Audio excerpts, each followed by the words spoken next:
আসসালামু আলাইকুম। আজকে দেখাবো টমেটো চিলি সস।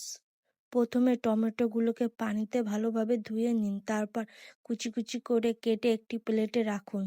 তারপর 8-10টা শুকনো মরিচ ও রসুন দিন। তারপর একটি ফ্রাই প্যানে সবগুলো উপকরণ দিন।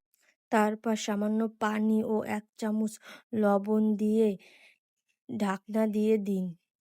তারপর যখন টমেটোগুলো সিদ্ধ হয়ে যাবে তখন একটি ব্লেন্ডারে সবগুলো উপকরণ দিয়ে ও সামান্য পানি দিয়ে ব্লেন্ড করে নিন। তারপর একটি ছাঁকনি দিয়ে টমেটোগুলো ছেঁকে নিন। তারপর একটি ফ্রাই প্যানে সামান্য তেল দিয়ে রসুন কুচি ও চিলি ফ্লেক্স দিয়ে ভালোভাবে নাড়তে থাকুন। তারপর যখন ব্রাউন কালার আসে তখন ব্লেন্ড করা টমেটোগুলো দিয়ে দিন ও ভালোভাবে নাড়তে থাকুন।